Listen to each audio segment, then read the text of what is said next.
blooper reel is going to be beautiful. Hey everyone, the pre-orders are now live for Lockhart Returns.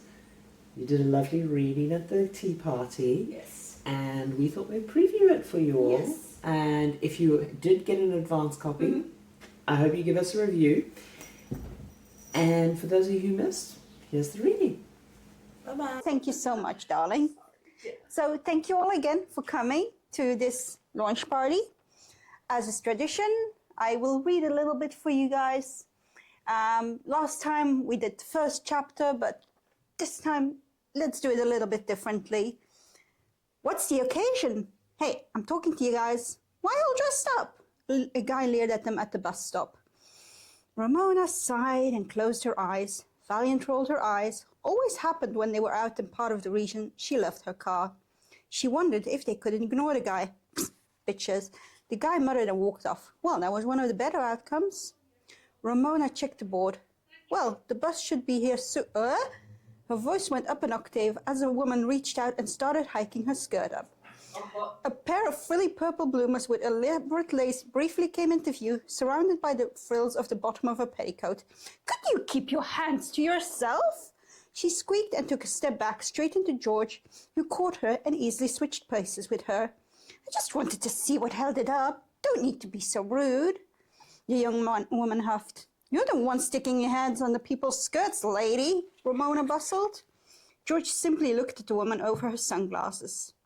The woman rolled her eyes as if they were so unreasonable and turned to go wait at the other end of the bus stop. Valiant took a piece of paper out of her purse. Oh, I'm only one away from a bingo! The other two checked their sheets.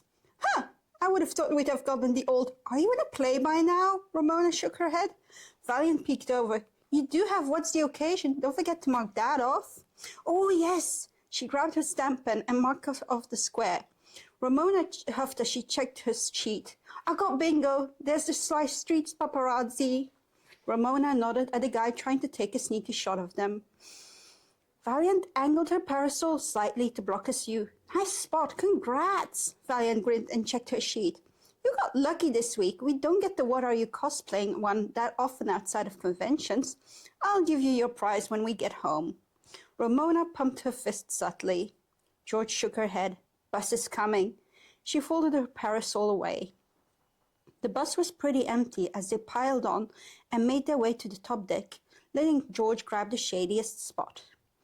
Is this bar really haunted then? Ramona asked. I doubt it, Valiant said. Though honestly, after her adventures with the vampires in their own house, she wouldn't be surprised by anything. It wasn't far to the bar. They got off near Snow Hill and walked the last bit to the Viaduct Tavern. Farringdon was always calm on the weekends, very different from central London. Many stores were closed, and some coffee shops which were only open against their will. The offices around here made up most of the foot traffic, and most civilized companies didn't have their employees in on the weekend. Okay, that is a snide remark at a company I used to work for that sometimes would have me work on a Saturday, and try to find food in Farringdon on a Saturday is impossible. Valiant raised an eyebrow as she saw Aubrey and Adam wait outside of the pub. So it looked like George had texted them, or at least she had texted Aubrey and Adam had come along. Adam leaned against the wall, looking even paler than usual. Valiant worried about him. He seemed to spend a lot of time at work, and this morning he had been called into work for an extra shift, and even though he hadn't really been looking forward to the tea party, he didn't want to get into trouble with work. So he had changed out of his outfit into jeans and taken a bus into town. Hey! Valiant bounced over, hugging Adam first before flinging her arms around Aubrey. George remained more composed, exchanging a slight smile with Aubrey. Apparently vampires didn't do public displays of affection. Ramona chuckled. Hey, let's go ghost hunt, she grinned and walked into the pub. It was a beautiful pub, open, lots of daylight, with staff chipping away at a large block of ice. Booths and high tables filled the small place, and at this time of day there weren't too many people just yet. The menu just consisted of different kinds of gins. So many different kinds. Valiant squealed as she bounced to a booth. What a good find, she said and peeked at the menu. Ooh, love this already. Good thing you're not driving, Adam chuckled, shaking his head. Valiant looked up and nodded. Cool, how's the job going? A slight groan. It's going. The whole computer and telephone and computer combination throws me. I might soon be joining you at that call center if I don't sort my life out, Ramona nodded. Oh, you told your family then? Adam asked. Ramona swallowed and nodded. She glanced down at her nails. And I'm going to keep the rest of that scene as a surprise for you guys. I need more Adam. I know.